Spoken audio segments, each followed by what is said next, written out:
Bonjour à tous.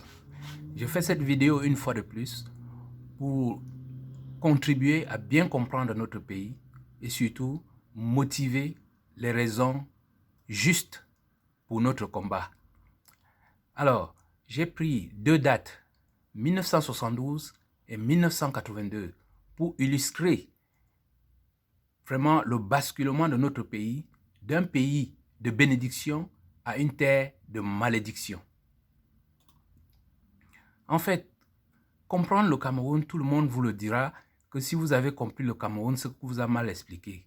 Non, en fait, ce n'est pas un cours d'histoire, je ne suis pas historien, mais je vais rassembler quelques informations et quelques faits qui ont jailli ça et là à l'occasion du non-hold-up ou de la guerre du Nozo pour ressortir les différentes malédictions et les différentes vengeances qui ont miné le parcours de notre pays et qui l'a mené à la situation dans laquelle nous nous trouvons aujourd'hui. Je vais faire cette vidéo en trois parties. D'abord, illustrer cette terre de bénédiction. Ensuite, je vais vous présenter une succession de combinaisons de malédictions et de vengeances qui ont transformé notre pays en une terre de misère. Commençons donc par cette terre de bénédiction. Comme vous le voyez très bien, notre pays est placé au creux du golfe de Guinée. C'est un lieu d'accueil, c'est une porte d'entrée. C'est par là où se sont foisonnées toutes les cultures africaines. C'est aussi la porte par laquelle est passé les Portugais, les Espagnols, les Anglais, les Allemands et aujourd'hui les Français. Je le dis toujours à nos amis que notre pays n'est pas seulement une Afrique en miniature, mais elle est la gâchette d'un pistolet si on considérait que l'Afrique est un pistolet.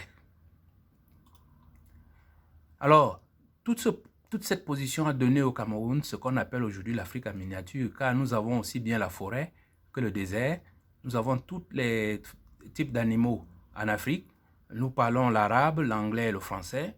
Nous avons des animistes, des chrétiens et des musulmans comme religion dans notre pays. Et nous avons tout ce brassage des Bantous, des Soudanais, des Peuls et des Pygmées dans notre pays. C'est ça qui fait de ce pays l'Afrique en miniature. Je n'ai pas parlé du sous-sol, je n'ai pas parlé des cultures et autres. Alors, quand on dit que le Cameroun est un pays riche, tout le monde pense tout de suite aux bananes, plantains, or, pétrole, diamants, or. Maintenant, non, pas du tout. La principale richesse du Cameroun, c'est sa population. Nous avons une population extraordinaire, issue de tout ce brassage, de toutes ces influences que nous avons mentionnées ci-dessus. Et le plus important, le Cameroun est le seul pays où les parents se ruinent pour l'éducation de leurs enfants. Voyagez à l'intérieur de notre pays, vous allez voir des parents qui n'ont même pas de maison, mais qui assurent la scolarité de leurs enfants. Vous allez voir des gens qui n'ont même pas un repas par jour, mais qui assurent la scolarité de leurs enfants. Vous avez des gens qui se privent des soins de santé, mais assurent la scolarité de leurs enfants. Et le résultat est extraordinaire. Quand vous allez dans n'importe quel pays africain, et même en Europe, dès que vous ouvrez la bouche, les Africains savent que vous êtes Camerounais. Parce qu'ils le voient dans la façon de parler. C'est assez, je veux dire, c'est remarquable la façon dont les Camerounais ont maîtrisé certaines langues et la façon de s'exprimer. C'est un peuple dynamique et mobile. C'est pour ça qu'on trouve la diaspora camerounaise aussi bien en Afrique qu'en Europe. Et c'est une diaspora de qualité. C'est un peuple de travailleurs et des gens extrêmement résilients. C'est d'ailleurs pour ça que le FMI se demande pourquoi les Camerounais acceptent toute cette tyrannie. Parce que nous sommes résistants. Et d'ailleurs, je vous raconte une anecdote. Houphouët-Boigny disait souvent à Idio, « Donnez-moi les Camerounais et je vais faire de la Côte d'Ivoire la première puissance d'Afrique. » Alors, pour illustrer les capacités de ce pays doté de toute cette bénédiction, j'ai pris deux dates, 1972, 1982. 1972, le Cameroun organise la première Coupe d'Afrique des Nations en territoire tropical, c'est-à-dire qu'en dehors du Ghana, aucun pays n'avait organisé la Coupe des Nations. Donc, tous ceux qui prennent les avions attirés par Manu Dibango pour arriver au Cameroun, ils s'imaginent qu'ils vont arriver dans une forêt tropicale avec des singes, des hippopotames qui traversent les rues à gauche et à droite. Évidemment, ils ont vu tous ces animaux dans des zoos et des parcs. Mais surtout, ce qu'ils ont découvert en 1972, c'était des villes luxuriantes en pleine forêt tropicale. C'était l'émerveillement total. Et d'ailleurs, jusqu'à nos jours, on a encore les vestiges de ces émerveillements. Quand vous prenez un taxi à Douala, vous dites Carrefour Dalip, Carrefour Printania, la douche. Toutes ces choses-là existaient en 1972. Et quand on dit douche, ce n'est pas virtuel, c'est qu'il y avait des jets d'eau dans pas mal de carrefours pour rafraîchir le climat. Comme quoi, en 1972, 12 ans après les indépendances, le Cameroun avait un niveau de développement que beaucoup de pays n'ont pas atteint de nos jours. Autre chose très importante, quand on affectait un Africain au Cameroun, administrateur ou privé, mais il sautait de joie parce qu'il savait qu'il allait dans un pays où il faisait bon vivre. Deuxième date, 1982, Ahidjo Diop passe le pouvoir à Biya. Bienvenue à Calamity Pole. En 1982, le Cameroun est un pays en plein vol, comme l'illustre ce Boeing 747 de la Camer. On a des sociétés de transport, la Cameroun Shipping Line, on a les bus qui arrivent, il y a des bus au Cameroun, il y a plein de projets au Cameroun, soutenus par les grandes écoles et la Société nationale des investissements. On venait chercher, les entreprises venaient se discuter, les élèves, à la sortie des écoles et des centres de formation. Le pays était en plein essor. Et c'est là où Ahidjo décide de passer le pouvoir à Paul Biya. Il faut souligner que Ahidjo, comme la plupart des présidents des Afriques francophones, dirigeait le Cameroun dans une certaine opacité. Donc, ce qui fait que même Paul Biya, son proche collaborateur, ne mesurait pas l'étendue de la richesse du Cameroun. C'est ainsi que lorsque Biya arrive au pouvoir, mais il est grisé par la quantité d'argent amassé par Ahidjo pour le futur du Cameroun. Il est tellement grisé qu'il va faire deux déclarations très très importantes. La première, il vient à la télévision, dit « Le Cameroun se porte bien, tous les compteurs sont ouverts, nous n'irons jamais au FMI, etc., etc. » Et parallèlement, il va aller dire à sa bande et à son clan « Vous pouvez voler autant que vous voulez, mais surtout ne vous faites pas prendre. Car il y a tellement d'argent que même si vous voulez, ça ne va jamais finir. » Et vous savez où cela nous a menés aujourd'hui.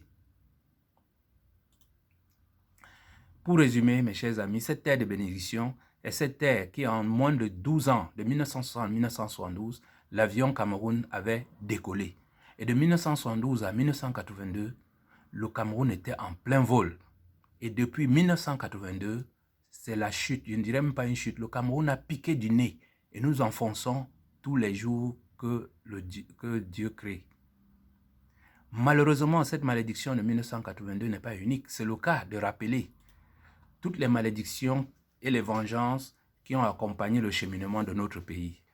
Oh, que de regrets, des regrets, car le Cameroun est un pays où s'applique vraiment l'adage selon lequel, avec des si, on peut refaire le monde. Je vais essayer d'en égrener quelques-uns. Si les Anglais avaient vraiment colonisé le Cameroun, nous n'aurons pas eu à traîner la malédiction de l'Allemagne avec nous. Deuxièmement, si les Allemands n'avaient pas perdu la guerre en 14-18, s'ils n'avaient même pas fait cette guerre, nous aurons aujourd'hui le double de notre territoire parce qu'on n'aurait jamais perdu tous ces étendues de territoire. Et si les Allemands reprenaient leur territoire en 1940, parce qu'après avoir écrasé Paris, l'Allemagne pouvait récupérer tous ces territoires, mais elle ne l'a pas fait. Donc, nous sommes restés divisés jusqu'à aujourd'hui. De même, si les Camerounais n'avaient pas libéré la France en 1945 des griffes des Allemands, où en serons-nous? Car il faut le rappeler, en 1940, l'Allemagne occupe la France. Et la France libre est totalement à l'extérieur. Même De Gaulle est accueilli en Angleterre comme un simple réfugié. Donc ils cherchent là où ils peuvent aller former une armée, mais les Français sont rejetés partout, y compris en Afrique francophone. Pourquoi? Parce que l'Afrique francophone obéit à Pétain, qui a établi une capitale à Vichy. Mais le Cameroun, qui n'était pas une colonie française, ne s'est pas vu obligé par toute cette diplomatie. Elle a accueilli le général Leclerc, ou le colonel Leclerc, lui a essuyé ses larmes et allé combattre l'Allemagne pour arracher la France de leurs griffes. Et aujourd'hui, nous connaissons le résultat. Ils sont devenus nos bourreaux. Si De Gaulle était reconnaissant aux Camerounais. Il faut le dire, De Gaulle avait été chassé après la guerre. Mais c'est en 1950 qu'il est revenu au pouvoir en France. Donc il aurait pu ne pas revenir. Vous voyez autant de si. Et deuxièmement, oui, s'il nous avait accordé une indépendance, mais l'avait laissé à ceux qui avaient combattu pour l'indépendance. Oumniobé et l'UPC auraient mis en place leur plan. Et le Cameroun ne serait pas ce qu'il est aujourd'hui. Donc c'est la première vengeance des Français. C'est-à-dire, les Français tiennent le Cameroun comme le vrai butin de guerre, parce que toutes les autres colonies les appartenaient, mais le Cameroun est le seul pays que la France tient comme le butin de guerre contre l'Allemagne. Deuxième cas de vengeance, celle des Anglais. Mais en fait, les Anglais refusent de donner l'indépendance aux Nozo, parce que les Français ont donné l'indépendance au Cameroun francophone. Mais les Anglais, au lieu de donner l'indépendance aux Nozo, ils refusent de leur donner l'indépendance parce que le Nozo veut se rattacher au Cameroun. Le résultat, l'UPC n'aura plus cette base arrière qui aurait pu lui permettre de se défendre contre l'impérialisme français. Et autre chose, vous voyez la guerre que nous avons aujourd'hui. Autre cas de malédiction, c'est si Aïdjo n'avait pas donné le pouvoir à Biya en 1982, ou s'il avait donné même à Aïssim Vonda ou bien à quelqu'un d'autre. Bref, tout cela découle de la vengeance de Mitterrand. Car apparemment, Mitterrand n'avait jamais été content qu'Aïdjo l'ait rejeté. Enfin, je ne sais plus ce qui s'est passé, mais apparemment, c'était une vengeance de Mitterrand. Troisième, autre cas, si le putsch d'avril 84 avait réussi, c'est la vengeance des gars du Nord. Mais apparemment, ça n'aurait pas réussi tout simplement parce que le pouvoir semblait se concentrer aux mains des officiers du Nord. Maintenant, si Froundi avait récupéré le pouvoir en 1982, parce que Froundi a gagné les élections en 1992, mais ils n'ont pas pu récupérer le pouvoir. Et on les a affublés d'être des anglophones, que les anglophones ne peuvent pas diriger le Cameroun. Et l'affaire s'est arrêtée là. Et si la communauté internationale pouvait aider le Cameroun aujourd'hui, là encore, c'est l'effet d'une autre vengeance. C'est-à-dire que les Anglais reprochent toujours aux Nozo de s'être rattachés à la partie francophone. Donc c'est pour ça qu'ils n'aident pas le Nozo dans cette opération. Le Nigeria non plus. Le Nigeria se dit, mais vous étiez pas avant avec nous, vous êtes allés avec ces gens-là, allez-y, nous ne sommes plus pour rien.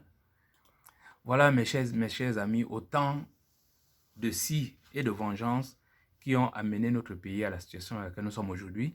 PPTE, un pays qui est passé de l'autosuffisance alimentaire à l'intoxication alimentaire. Nous sommes le seul pays au monde qui n'a pas d'autoroute. Le transport de rails, les bateaux, ça n'existe plus.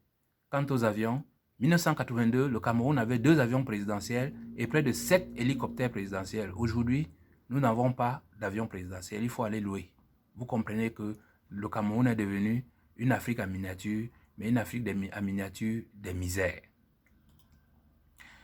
Mais je vais quand même finir sur une note d'espoir, car malgré toutes ces humiliations, toutes ces souffrances qui nous font si mal, nous sommes debout. Les anglophones ont dit non au génocide. Le MRC et d'autres partis ont dit nous restons debout. Mais alors, la société civile, magnifique. Quand vous voyez Maximilien Gombe, quand vous voyez les Francs ici, quand vous voyez les Philippe Nanga, tous ces gens-là qui sont devenus des morts vivants parce que leur vie ne compte plus. Ces gens-là vont mourir pour notre pays. Alors, que dit de maman Alice comme vous voyez une maman comme ça voir ses enfants, ses petits-enfants, ses arrière-petits-enfants souffrir. Elle ne peut pas abandonner le combat. Et quand je vois sa détermination, ça me fait rire quand je vois certains jeunes sur les médias raconter « Ah, je suis fatigué, ce combat me fatigue ». Vous me faites rire, monsieur. Si vous avez perdu votre chemin, essayez de le retrouver. Si vous vous êtes trompé de combat, cherchez votre bon combat. Mais si c'est pour la libération du Cameroun, il n'y a pas de place pour la fatigue. Comme disent les Français, aux armes, citoyens, prenez vos armes parce que nous allons nous battre jusqu'à libérer notre pays. Vraiment, je finis sur cette note d'espoir en disant, ne vous découragez pas, nous allons mener ce combat jusqu'au bout. Merci et partagez.